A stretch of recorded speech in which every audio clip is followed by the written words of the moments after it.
As an academy owner, you work hard to build trust with your students, their parents, and your community. But trust isn't something you claim, it's something you prove and earn. That's where Academy Safe comes in. We help academies like yours stand out with verified safety standards. Background checks for all staff, U.S. Center for Safe Sport certification, concussion training, defibrillators on site, CPR, first aid and AED certification, security cameras, rank and lineage checks, and verification of business insurance.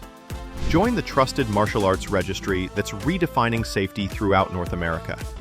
Lead by example. Show parents you're accredited with Academy Safe.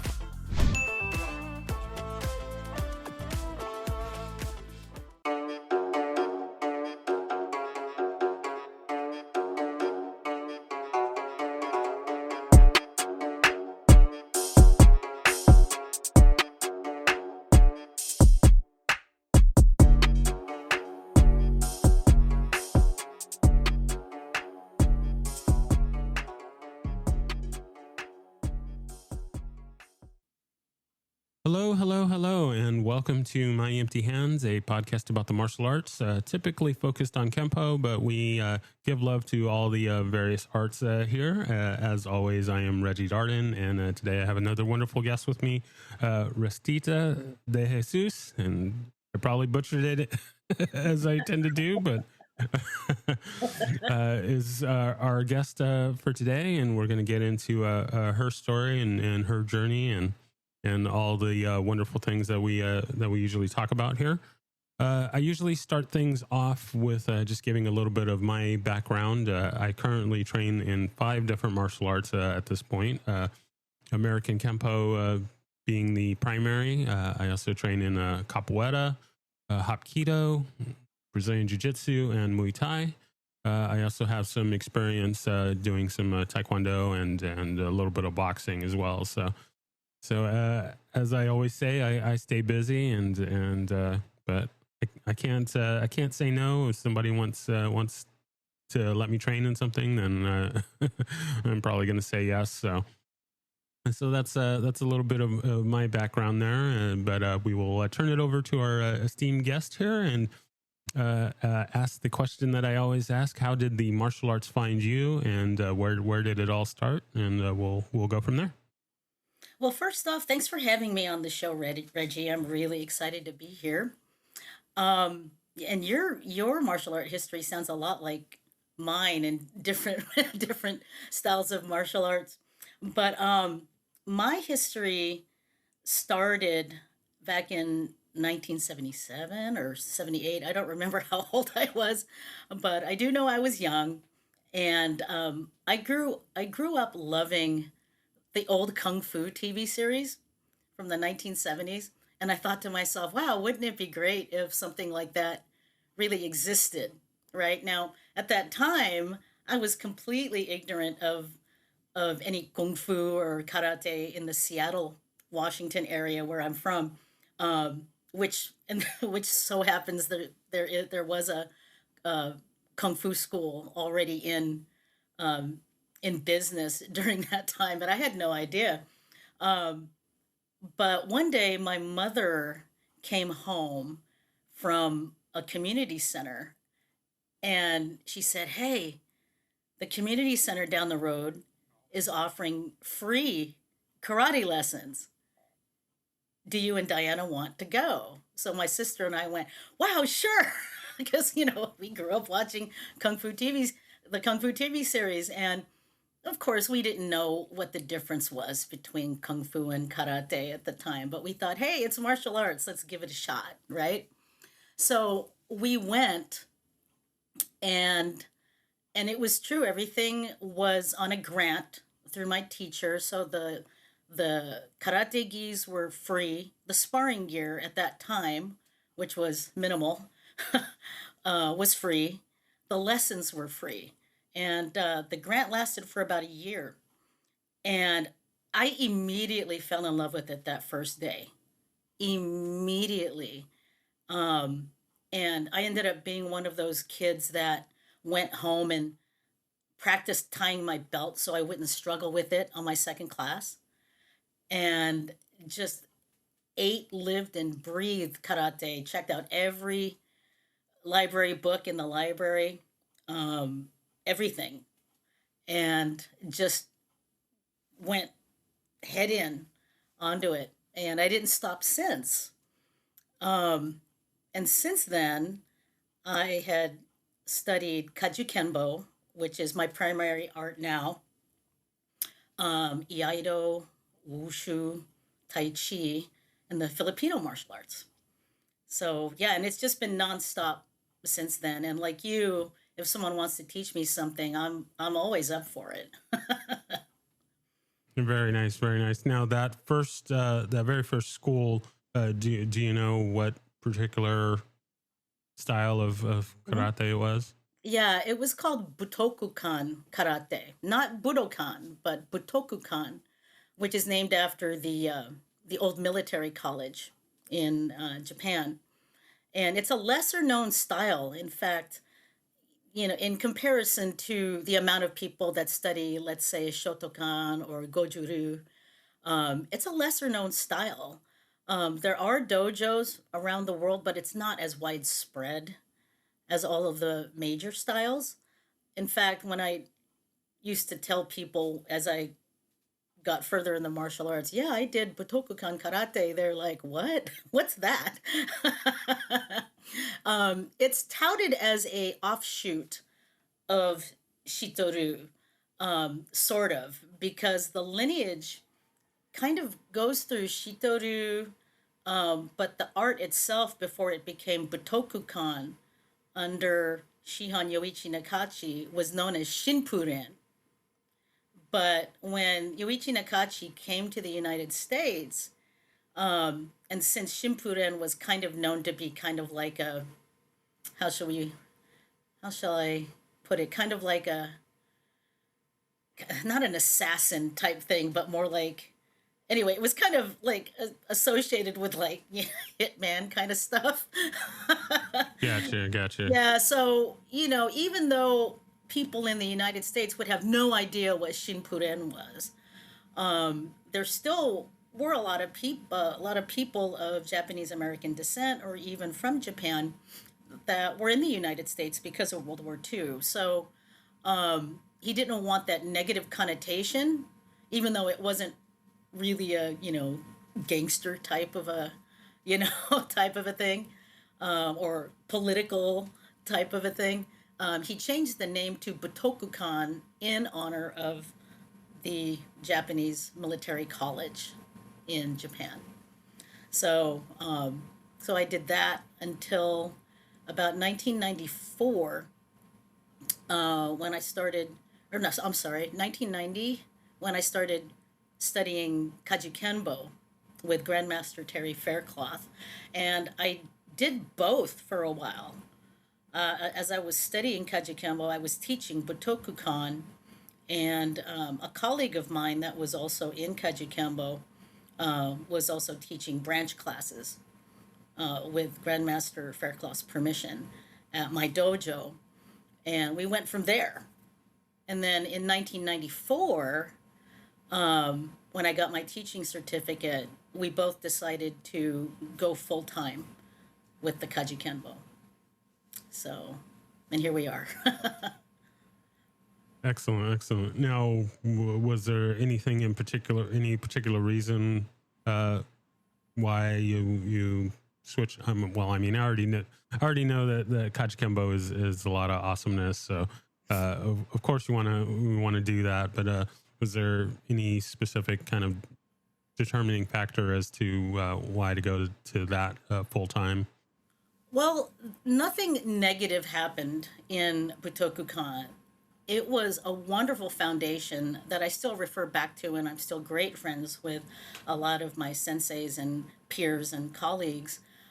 It's just that there came a point when I was walking in downtown Seattle with a friend, and it was kind of late at night. In fact, I think it was like New Year's Eve back in the Excellent late timing. Excellent 80s. timing. Yeah, Yeah. uh, back in the late 80s and stuff like that. And I thought to myself, wow, what if that guy walking up to us decided to attack us? And I questioned my ability to defend myself. Now, let me back up. That's not because Botokukan's techniques were um, bad or anything like that. Of course not. It wasn't bad, but I personally wasn't exposed to the street reality of self-defense. Um, much of our much of our waza was based on it was very traditional self-defense, like one-step sparring, two-step sparring, that kind of thing. And we did a lot of kumite. We did a lot of sparring. Um, but one day that night, I realized that kumite probably isn't going to save my life because of the number one lack of intentional contact. Now, as we know, when we're sparring, we want to use control, right? And we don't intend to smash our training partner in the nose or break their knee or anything like that. But I found that there was just something lacking in my training, and as the years went on, I found little bits that I felt were lacking in my studies, and that's why I continued to go on. But when but when we went to Kajukenbo, I pretty much already had a colleague slash business partner to help me with it. And I decided to offer Butokukan as a side class or a private class while starting my journey as a teacher in Kajukenbo. And as I said, I'm still great friends with all of my teachers and colleagues in Butokukan.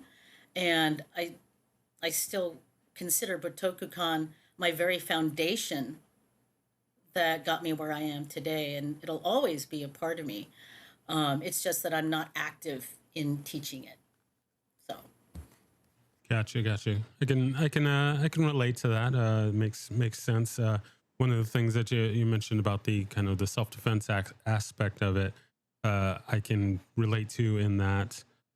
While I love my Hapkido training, the comparison of the self defense techniques between that and American Kempo, it's like there's so many there's mhm, so many things different, and you can definitely see how Kempo is more maybe self defense focused, mhm, real world street self defense focused than a system like Hapkido, and just the way the techniques are kind of laid out, mhm, and the way that you execute them.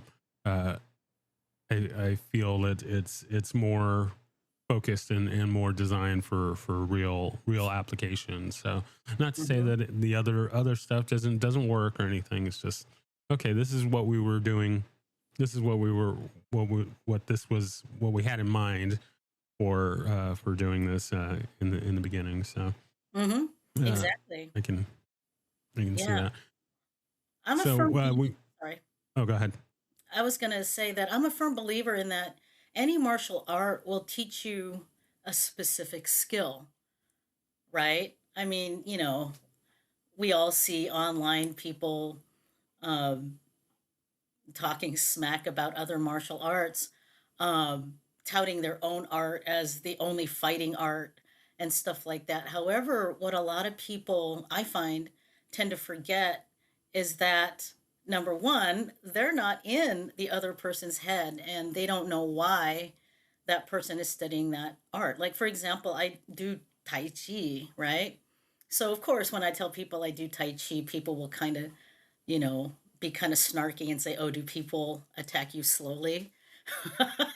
And while I find that funny, that's what I hear all the time. And and it's because of the I guess the myths and the stereotypes behind Tai Chi, that it's only for old people, and that it's something that you do when you can't do whatever you're doing now, right?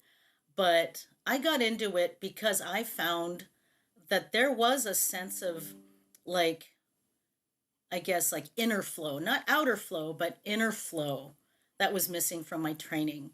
There was a sense of, um, I guess, elegance in movement that I found was missing.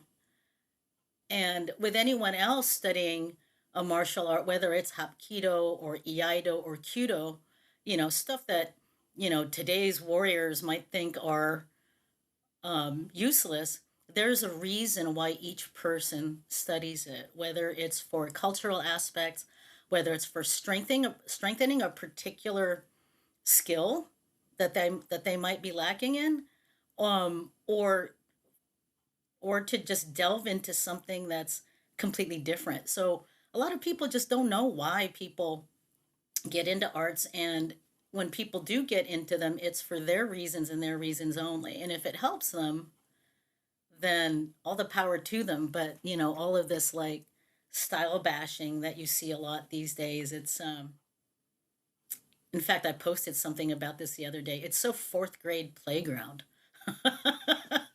Oh, for sure, for sure. Yeah.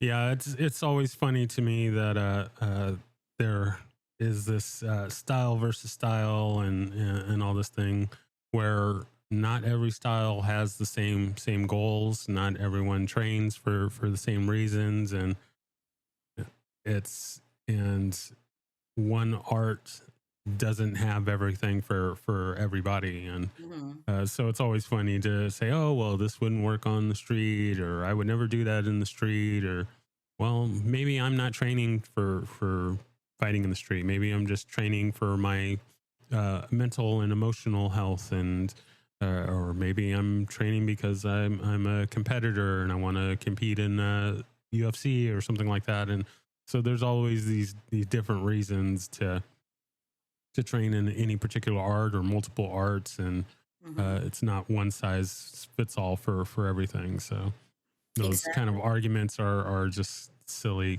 waste of time. So Exactly. And we see it a lot on social media. We see it a lot on YouTube and stuff like that.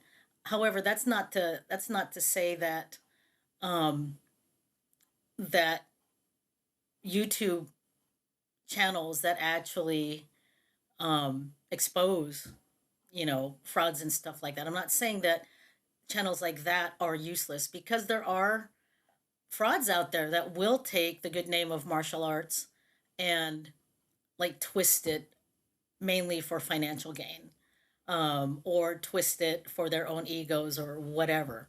And for certain channels to call that out, I do find that's helpful, because it kind of takes away from the training aspect and the and all of the other stuff that martial arts teaches us. If someone touts themselves as a 15th degree supreme upper grandmaster, that oh yeah, does oh that yeah, does I know 50 a few of martial those arts, folks. and yeah, and I'm sure you've seen that, uh, those posts or YouTube videos about that one guy that has like, I don't know, like 100. He's like a 10th degree in 175 different martial arts and stuff like that. And it's like, okay, so anyway, channels that call that out, it's helpful, because it teaches us what not to do in the martial arts, and how not to like promote yourself just because you made up something or something. So anyway, that's neither here nor there. No, I'm with you. I'm with you. I'll give a little shout out to a previous guest, Rob with McDojo Life, Yes, the guy that yes. I started forgot that his site. name, because I was like McDojo, McDojo, and the Bullshido social media thing. Yeah, but I forgot his name. I'm like, Exactly. what's his name? What's his name? Oh my Yeah, god! I know. Shout out He to was one of him. my early, he was one of my early guests, and I enjoy watching his content. I know a lot of people don't like him for the stories that he and stuff that he does, but I think it's important to get some of these fraudsters and things out there, just because they give a bad name to the martial arts, and and then the other side of it is catching all the pedophiles and things like Right. that, because martial arts is not regulated and or anything like that. I mean, anybody can come up with open a school and start teaching people, Hmm. whether they have credentials to do that or not. And there's nobody that's keeping an eye on that stuff. So I think the things that he's doing helps shine a light onto these things that we're not talking about. We're more chasing the stripes on the belt and that stuff, Hmm. versus trying to perpetuate and spread the arts and give good quality instruction and things like that. Hmm. So I like what he's doing. I like what he's doing. Yeah, so do I. Shout out to you, Rob, wherever you are. Very nice. Very actually. I mean, we're kind of going off on a rat hole, but that's what I do. So You know. listeners deal with it. But yeah, he's working on his he's working on his documentary. He's been working on this documentary for a number of years, exposing exposing the fraudsters and things like that. And Hmm. um, I believe it's taken a few different forms. It was going to be kind of like a documentary movie, and then I think it was then it's going to be like a series, and so Hmm. uh, excited for that. He had a lot of setbacks kind of over the years trying to get it made, but it's finally kind of hitting the home stretch of getting done. So Oh, good. hopefully we'll be able to check that out real soon. Very good. So jumping back to your story, and we may kind of bounce around a little bit, but so we're at the point of your full on with Kajikembo, and we'll maybe kind of get back to that. But I'm curious, when did some of the other arts that you trained in start working their way in? Well, when I was in Kajukenbo, the Filipino martial arts was indeed part of the curriculum. In fact, almost all Kajukenbo schools have their own influence of the Filipino martial arts, whether it's Doce Pares, like what I do, or Balintawak, or Pikiti Tirsha, or whatever style. Like each Kajukenbo school has its own influence that they go by. So when Grandmaster Kakoy Cañete visited our school through Grandmaster Alda Cascos from the Kajikembo One Hop Kendo style, brought Grandmaster Kakoy over to Grandmaster Faircloth School. I was hooked because here's this, old guy basically wiping the floor, you know, with these big guys. And the way that his stick was so elusive in close quarter sparring, I was like, I have to learn this. Now, at that same seminar that I first met Grandmaster Kakoy at, I met my other teacher, Christopher Petrilli, who was also one of Kakoy Cañete's top students, but also was one of Dan Inosanto's students as well. In fact, he and another Dan Inosanto student, Burton Richardson, were roommates while they were studying together in California. Um, and when I found out that Christopher Petrilli lived right here in the Seattle area in the Renton suburbs, I was like, you gotta be kidding. There's a tie to Cacoy dos Ipares right here. And I didn't even know about it. And, that's Chris's way. He taught out of his garage. He didn't have a brick and mortar school. He didn't have like a bajillion shiny trophies in the window. He didn't have belts. He trained people that were interested in learning his method, which was a blend of the Danilo Santos Filipino martial arts and Danilo Santos silat and the silat of the Detuar brothers, as well as Cacoy dos Pares and other Filipino systems. He taught that blend, and I went in headfirst with it as well, and got teaching certification from him. And so I'm currently teaching that blend at my school as well. And that was when I started with the Filipino martial arts. I think it was 1992 or 93. All I remember is I was a blue belt in Kajikembo at that time. And then soon after that seminar, I started studying with Christopher Petrilli. Um, and then in 1996, I developed well, let me back up a little bit. In 1994, I developed uh, a kind of like a thing for wushu related types of movements in my forms.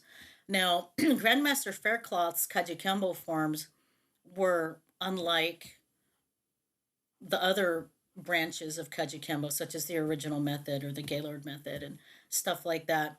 He he was like all about the flow. And when I discovered wushu, I was like, wow, this is cool. So Grandmaster Faircloth and I developed tournament forms that were kind of a mix between our Chanfa one hop kendo blend and wushu, and ran with it in the tournament circuits in the mid 1990s. And I did pretty well with that, but I was really wanting to learn wushu, but I didn't want to move to California to do it. Um, and I was walking with a friend in Seattle's Chinatown, and I was actually saying, you know what would be cool? If there was a wushu school right here in Chinatown. I don't live far from it. I live like a mile down the road. And, and we walked past this one old building and this little door. There was a little door inset into an old building.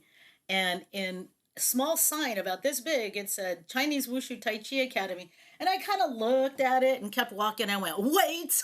And I backed up and I went, this must be a sign or something. Here I am talking about it, and there it is, Chinese Wushu Tai Chi Academy. Opened the creaky door and went up these stairs, and at the top of the stairs was my wushu teacher, Master Hong Yijiao. And at that time, she was teaching about maybe 8 preteens and teenagers. And the second I came to the top of the stairs and looked over the railing, she did a butterfly kick, and it was absolutely beautiful. And I literally reached into my backpack and grabbed my checkbook because I was just going to pay no matter what. I was going to beg, please take me as a student. All right. So we waited until there was a break in class, and she, came by and said, hi, can I help you? And I was like, you're not going to believe this, but I was talking to my friend here about wanting to learn wushu, and I walked by your door, and I've never seen this before. I know this school wasn't here. Well, turns out that she migrated to the United States in 1996, the beginning of 1996, and it was closer to spring. And she managed to get students through friends of friends and stuff like that. Um, and I was, well, me and my business partner, we were the first non friends of friends network students that were in there, and and dove into it head first again because I felt like at that time, I was missing a different sense of flow in my kung fu. So I decided to do wushu, um, and then about a year later, Master Hong asked me, "Do you want to become a coach?" And I said yes. And then I'll always remember these words. Okay, well then you'll have to trust me. And I went, oh my gosh, what does that mean, right? So anyway, she got about like 8 of us together, and then she told us, okay, she asked us, do you want to train Chinese way or the American way? And of course, we all went Chinese way. Well, because of that, only 2 of us graduated. Everyone else quit. And the funny thing is the other gentleman that graduated with me was also a Kaju Kenbo practitioner. So I just thought that was really funny that 2 Kaju people excelled in the Wushu instructorship program at Chinese Wushu Tai Chi Academy, and I still teach that as well. And the the neat thing about that curriculum was that she wanted to make us a well-rounded coach. It was supposed to be a 1 year intensive program. It was literally 6 a.m. in the morning until 12 p.m. at noon, 6 hours every day, 7 days a week. But then after a while, she said, "Okay, we can take Sundays off." All right. Oh, how nice. Yeah, I know, right? Because I was literally sore for about 2.5 years straight. So she had to I'm extend sore the just hearing program. about it. Yeah. She had to extend the program to about 2 years, because she realized that she wasn't going to be able to get the quote unquote 10 years of training in 1 year. That was not possible. Um, so she extended the program to 2 years, and got my instructorship in that. It included Tai Chi. Uh, uh, Let me back up. It included a comprehensive introduction into Tai Chi. So we learned, the 24 form, and in Yang style 32 form, Chen style, um, uh, tournament 56 form, stuff like that. And that's what really got my interest up in Tai Chi. I realized that there was another thing missing from my training, and that was that sense of inner flow. So, so Yeah, it's got just like into that. I said in the beginning. It's the martial arts finds you. You're talking about something, and then a school pops up for that, and the right kind of teacher that has those right little missing pieces all converge and come in where they need to. So yeah, I don't say that we choose the martial arts chooses us, and those styles that we need come in when we need them, and those teachers and stuff come when we are in the right place for them to be in our lives. So Exactly. It was unbelievable. It was like something out of a movie, right? Where I'm talking about it and then bam, I see the sign. And it was a little one too. There was no big sign on the outside of the building. It was just a little one in the window of the door, and I was like, "Whoa, this is a sign." So I had to listen to that and go up those stairs rather than laugh it off and keep walking, because if I had done that, then yeah, then I think that part of me would be missing today. And who knows where I would have been today if I didn't do that. But I know that I did learn a lot from that. And the Tai Chi, in and of itself, taught me how to kind of go with the flow during tough times. I had injured my back severely in 2001. It was during fall, in Wushu of all things, and I had subluxated my back bad enough to where it bruised my spinal cord, and it resulted in about 2 years of peripheral neuropathy. And the pins and needles that I felt every day was incessant. It was so painful to the point where I was crying because I couldn't like go to sleep. It hurt to stand, it hurt to sit. Um, and my neurologist took every test necessary to find out what was going on, rule out MS, to rule out spinal cord tumors, and everything everything checked out. So she just kind of ruled it as like I bruised the spinal cord, even though the MRIs and the CAT scans didn't really show anything, because I didn't see a neurologist until approximately maybe 2 weeks, 2.5 weeks later. Chiropractic didn't work, massage didn't work. Um, but when I told my teacher about it, she said, "Okay, no more wushu."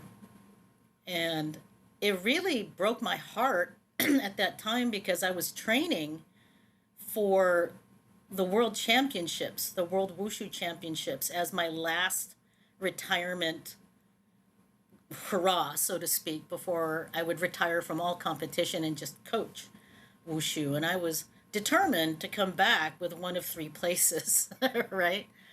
But all that training had to go out the window when I injured myself because it was hard to hold anything.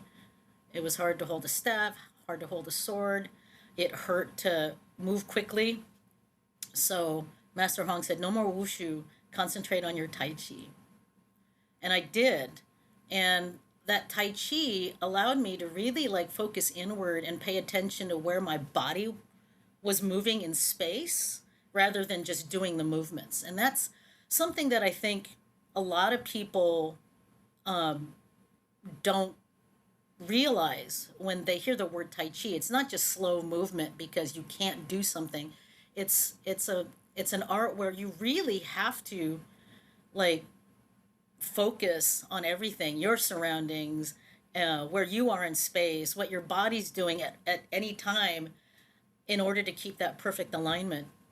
And after some time just practicing on Tai Chi and doing acupuncture and herbal medicine as well as Western medicine, I slowly recovered. And one day I woke up without the pins and needles. However, since that since that injury, I do find that even now, if I sit too long, my arms and legs will start to feel the same. But all I have to do is move for about an hour and then it kind of calms down. Or if I take a fall, if someone throws me, I can tell if that's all the falling I'll do that day because the back will start to like scream at me and my fingers will start to tingle. And I'm like, there comes a point where being thrown is not going to be a thing anymore. But anyhow. No, I'm right there with you. Doing both the Hapkido and the Brazilian Jiu-Jitsu. Yeah, the falling and the throwing and stuff takes a toll, and especially if you have an injury that increases that damage, it adds up pretty quick. So yeah, definitely have to listen to your body and not push it too hard. Because then you can't train at all, and we definitely don't want that. So Exactly. I'm with you. So I wanted to. I mean, I love doing this show because time always flies, and there's always so many things that I want to get to. But I do want to go ahead and talk a little bit about the teaching side of it. When did you get started with the teaching part of it, and was that something that was always an interest to you, or like many of my guests, it was thrust upon you? And it was kind of both wanting to and being thrust upon. When I was in karate, I was mainly focused as a color rank in the learning aspect of it, the learning and perfecting my movements and just getting really good with my basics. However, when I was a brown belt, I found myself helping a younger student with a kata. And I realized that the words came easily. And I realized, wow, this is something I could do. Right. But I still, at that point, I didn't say, I want my own dojo. I want to be able to be a teacher someday. I just knew that, okay, this comes easy to me. I hope I can be useful, right? And then when I tested for my Shodan in Butokukan, literally the following week, my sensei gave me a beginner class. And I was like, what? It was the start of a new quarter at the community center. So there was a whole bunch of new people. And then what they did is they took the activity room divider, and they put it across the thing, and I had my own little dojo on one side of the activity space. And that's when I thought to myself, holy crap, how do I start? Because I really didn't remember how I started. I don't remember the first class because I was too, oh my gosh, this is so cool, right? So I had to kind of come up with that first day's curriculum on the fly because nobody had any experience. And because it was a community center, it was a mixed class. So there were kids and adults. Kids, as young as age 7 to adults as old as like 35 or 40. And I thought, well, I had two thoughts actually. How do I start these people?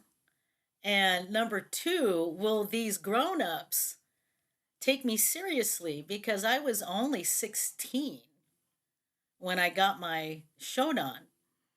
Um, so it took it took about 3 months for me to kind of find my groove, find my teaching style, and find that mix of um, strict protocol and me, which is kind of lighthearted and I like to smile and joke around.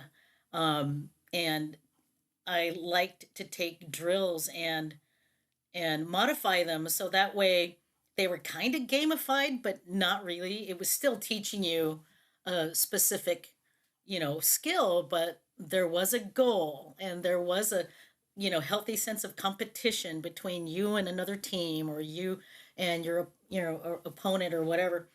And from there, I just had to figure out how I can expand on that style of teaching and find my own because as we all know as martial art teachers, if you teach exactly like your teacher did, it's not going to come across the same way. It's not. I tried. And it's not going to come across the same way that your own teacher was experienced by other students. Like I tried it and I looked ridiculous. So I kind of had to find that different way that that was me. And even now, I have two students that are getting ready for their black belt test this year, and I have to remind that of them. Don't necessarily teach like I do. Find your own way. Find your own way to do it. As long as you don't sacrifice the fundamentals, and as long as you keep the standards of the art. So but it was hard. It was like, boom, here's the class. Here you go. You just got your Shodan like over the weekend. It's Monday. Let's have you teach it. It's like, wow, okay. And to this day, I don't know if my sensei did that on purpose or if that was something that was expected of all the Shodans. And if that was the case, then I guess I would have wanted to expect a little bit of warning before that. Well, I think all the teachers, I think deep down they know who can handle it and who can't, and they're not gonna give that responsibility to someone unless they believe that they were ready. And even if it's a requirement or not, they still know when to thrust it upon you. Or so I believe that they knew you were ready for the challenge. So Well, I'm glad that Sensei Gurney thought that I was ready for that. However, I'll have to add that I was a little bit insecure for that first year because I was so young. Like I said, I was 16. Well, I got my uh, black belt at like 15 and a half, but I'll say 16 as the start of my teaching career. And teaching adults was hard because I mean, you know, parents that have kids that are teenagers, it's kind of hard to look at another teenager as that authority figure sometimes. I'm not saying that's the case with all adults, but it is hard. It's kind of like how many people would feel if they had to take instruction from like let's say an 8-year-old black belt, right? In the back of our minds we would say, "Wait a minute, is this kid ready? Is this kid knowledgeable? You know, is this kid going to be able to teach me what I need?" Right? There's that was the insecurity that I had, was that grown-ups at that time would not take me seriously. And and it didn't help that I looked young as well. At 16, I looked like I was 13, and at 21, I looked like I was 16. So it was like there was always this, are these adults going to take me seriously? I'm young and I'm a woman, and back then in the 70s and late 70s and 80s, it the Beacon Hill area of Seattle wasn't um it wasn't like macho man type stuff or anything like that, but society as a whole, it isn't what it is today, where a lot of things are accepted. um and back then it was, at least in my area, it was still very, traditional gender role modeling. And to have this young woman with a black belt, shouting orders at a bunch of adults. Um, I was kind of insecure about it, even though I was doing it. But I realized that no one could take the skill that I learned from my teachers. And I still think that today. No one can take away the skills that I have. And that's something I should be proud of, that my own teachers trusted me enough with the material to be able to allow me to teach it. So since then, I've gotten over that insecurity. Very nice, very nice. Yeah, I can. I definitely understand. Maybe this isn't exactly the right term, but I'll just apply it to myself. Kind of the imposter syndrome a little Mhm. bit. I mean, I've been doing martial arts formally since the early '90s, and I still have those kind of feelings like, oh, am I really ready for this? I mean, I taught capoeira classes for a lot of years, and getting into teaching the kempo side of things a bit, but just being in different classes and different seminars and different things like that with other black belts and things like that, and uh, I feel if I have something that I can impart to someone, I'll still do it. But then there's a little bit of me that's like, oh well, I don't have my black belt, and this person's a fifth degree black belt, and what can I teach them? But everyone, we all can teach and learn from each other. So there doesn't need to be that feeling. I mean, if you've done the work, you've done the work, and Mhm. and that should come forward. But there's still that little idea, that little feeling that creeps in sometimes. It's like, I'm not sure I know what I'm doing. Only I've been doing this for 25 years, but am I Mhm. really sure about that? So I think we all have those moments. So nothing wrong with that. Yeah, and I think also for other teachers out there that are new to teaching or are going to be testing for their black belt, if I want to say to them, if you feel that way, um, there's not only the insecurity of, am I ready for this, right? It's it's kind of more of, am are my skills ready for this? We all question our own skills, and sometimes I still do, and to hear from my own students, oh, that looked great. Well, and then in my head, of course they're going to say that. You know, you know what I mean? And the imposter syndrome, um that's a good way to put it, because we all are creatures of validation, right? And unfortunately, what we believe, whether good or bad, we're always going to seek that kind of a validation to support that. So, one thing that I'm trying to teach my students now, especially the ones that are going up for black belt, is if you have any negative thoughts about your own skills, you're going to seek things that will support that. Whether that's self deprecating humor, well, that comes from somewhere. It's not just joking around. That comes from some sense of truth, in a way, that you feel about yourself.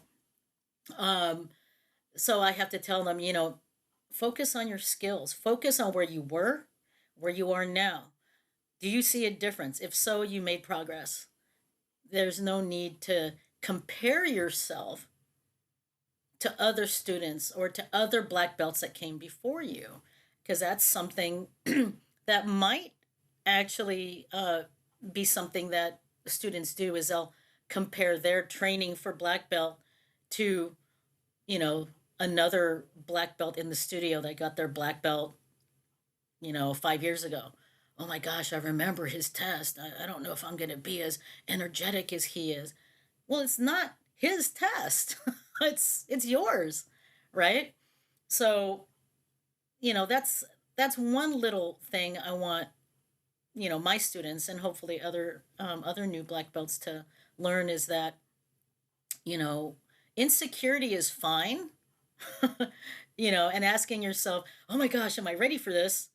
But telling yourself, "I don't think my skills are good enough for this." That's something completely different. That's something that, you know, you gotta really dig down deep and consider before you even think about taking a teaching position. So anyway, No, very well said. Very well said. I like it, and it leads perfectly into the next item that I want to get to before we move into our lightning round here. And nice. that is, since there isn't a standard a template for being a black belt, what it takes to be a black belt, what it means to be a black belt. There's all kinds of stories out there in all the various arts about, oh, well, this guy got his black belt in way too short a time, or Oh yeah. this black belt is conducting themselves in this way or that way, and just all these different things on that. I decided that I wanted to start asking my guests in your opinion, what your thought process, what it means to be a black belt, what it means to earn a black belt, or conduct yourself as a black belt. Just kind of your thoughts about being a black belt. What does that kind of entail to you? I'm a firm believer in that black belts or the journey to black belt. I'll back up a little bit. I'm a firm believer in that the journey to black belt is how you discover ways to become a better member of your community, a better person overall, self perfection, so to speak, even though there's no such thing as perfection. Um, and when you become a black belt, to be a representative of how to become a member of the community, a good member of the community, to be a positive member of the community, to be a good example for others. Um, Always a firm believer in that because I've only been brought up with good examples. My senior classmates were always a good example of etiquette and manners and being able to get through hard times and get through those times where you're questioning yourself or not feeling confident and stuff like that. And I credit all of my seniors and all my teachers for helping me through that. So what saddens me nowadays is to see black belts that are rude, that are condescending to other people from other arts. To see black belts saying you're doing it wrong when that really means is you're not doing it my way. Right? It saddens me to the core because when I was coming up in the 70s and 80s in karate, there were two kung fu schools nearby, a Hungar school and a Tole Fut school. And here in Seattle, they're very well known. And the people from Butokukan, and at that time, Butokukan was the prevalent style of karate in Seattle, taught at all of the community centers. Um, the kung fu schools and us from Butokukan, we would befriend each other and share and hang out and just have a great time. Whereas now it's kind of like well, I'm not going to teach you until you pay me $1,500, or, stuff like that. Or putting down people for studying something that isn't realistic according to their standards. It, it, it's shocking, it's saddening, and it makes me wonder who taught them. And if they did have a good example of an instructor, where did they get this attitude? It's not a good example if they teach kids or adults, right? And I teach a healthy mix of kids and adults, so I'm always trying to be a good example for those kids. And any upper ranked student that wants to volunteer to be a kid's assistant, I have to make sure that they're also a good example for the kids, that they're patient, that they can use their words in a way that can break down movements for a kid and an adult for that matter. Um, but it. In fact, this morning I saw something on Facebook about people like coming down on one person or whatever, and I literally felt my heart rate go up. I started to get kind of like frustrated and ah, what are they doing type of thing, right? And and it just so happened it was someone that I knew that that was being insulted. So that kind of added to my heart rate going up. So when I stood up for him, people told me to get lost from the group. Get lost unless you're one of them too, that kind of thing. And I was just like, oh, you don't want to go there. You don't want to debate, right? And the thing is what I found with a lot of black belts that tout their expertise on social media is that they will talk smack about people they don't even know. They'll just hear something from somebody that they respect or read something that was given to them by someone they respect. And most times people will talk smack because they want to remain in good graces with that person. They want to be on the bandwagon, right? But God forbid if someone says otherwise. Oh, you're not part of the club now, so get out of here. you know, and that's kind of what I was made to feel like, and I had to leave that particular group. But as a whole, these are black belts that took the time on their own to become better for themselves, better enough to become a black belt. And now this, you know, makes me wonder if the definition of black belt had changed over the last 30 years.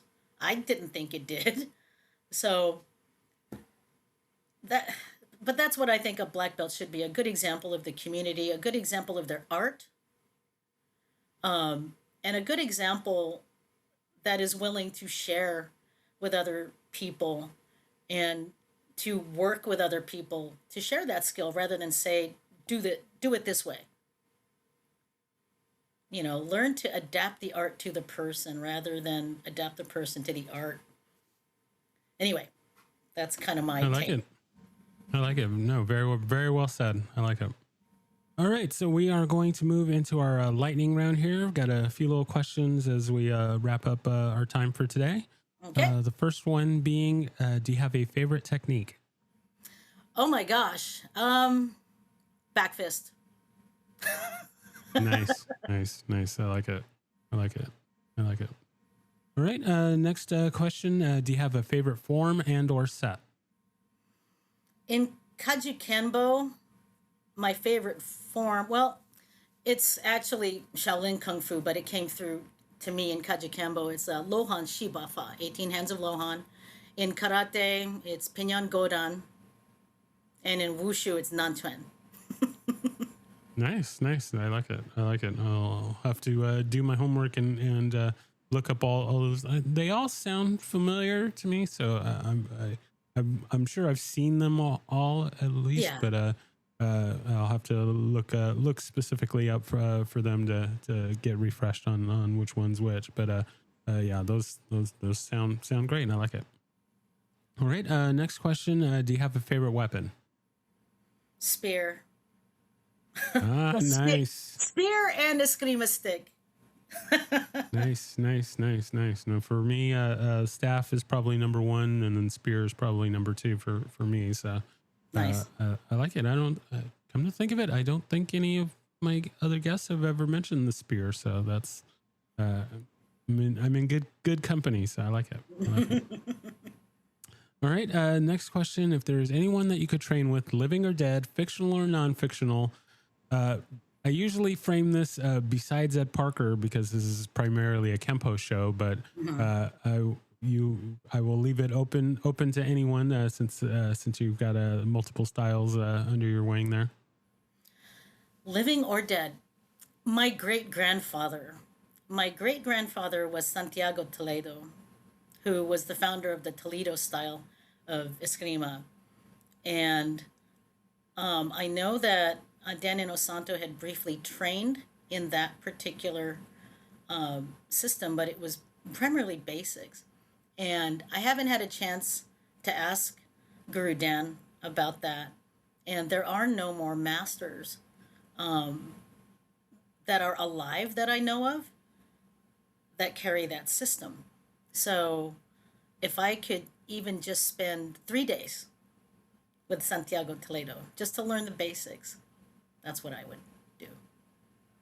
Very nice. I like it. All right. Then our final question here, something motivational, but whether that be something that motivates you to train or something that you want to put out there to motivate others to train. What is that? So I used the example of the movie Rocky IV. There's the training montage. He's running through the snow. Yeah. He's chopping the wood. He's lifting boulders and stuff. The music's going. Anytime I watch that scene, I'm ready to get out there and train. So what is something like that for you, or something that you want to put out for the listeners? Yeah, my own students are the ones that motivate me to keep learning and to stay in shape. I'm gonna be 60 very soon, and I can feel the bones creaking and the back popping, and the joints in my hands starting to feel weird and stuff like that. But I realize that I won't be able to teach at my full capacity if I don't keep in shape, if I don't keep healthy. So that's my motivation, and when I see that light of, oh my gosh, I got this, when they're struggling with a move, I finally got it. Yeah, that's what does it for me. That's what motivates me. I love it. I love those moments. I got to experience a few of those in my years, and just seeing when the student gets it and it clicks, and yeah, that look is like no other. So I like that. All right, so we are now at our very final piece of business for our time today, and that is shameless self-promotion. So you can plug anything that you would like, or if there's anything that we hadn't talked about that you wanted to make sure that we got out today, you now have the floor, and then we will close from there. Okay. Well, my school is in Seattle, Washington, Seattle Wushu Center. Website seattlewushu.org. And we teach Kaju Kenbo, Filipino martial arts, Chen style Tai Chi, Yang style Tai Chi, Wushu, and did I say Filipino martial arts? I don't remember. You can And say it Filipino, twice. yeah, I said it twice. And I do private lessons on the side for supplementary private lessons, but I also offer 3 extracurricular private lessons. I teach people how to do trick cracking with a bullwhip. I also Ooh, nice. teach target blowgun and target slingshot. Oh, very So, cool. and knife throwing. So Ooh, yeah. looks like I need to make my way out there and join in on the fun. Oh, it's so much fun. I've lately been getting a lot of appointments for the bullwhip cracking. And I'm like, where are people getting this, right?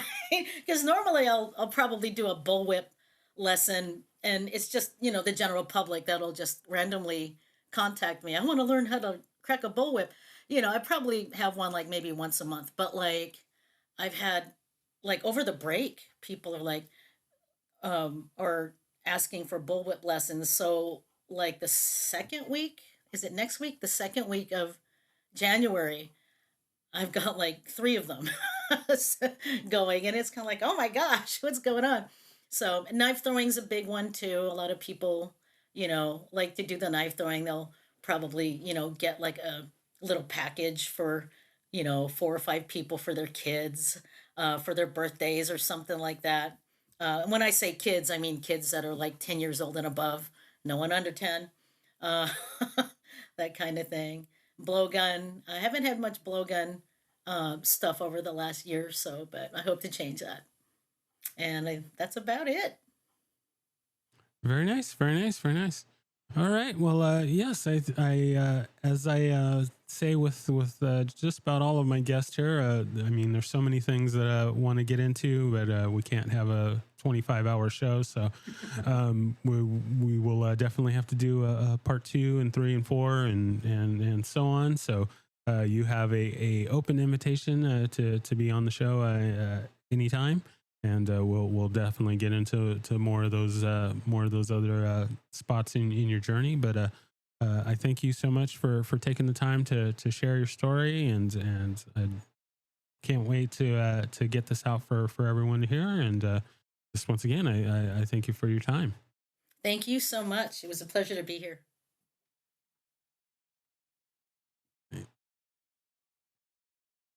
Thank you for listening to My Empty Hands. If you enjoyed the show, please share it with a friend. If you didn't enjoy it, please share it with an enemy.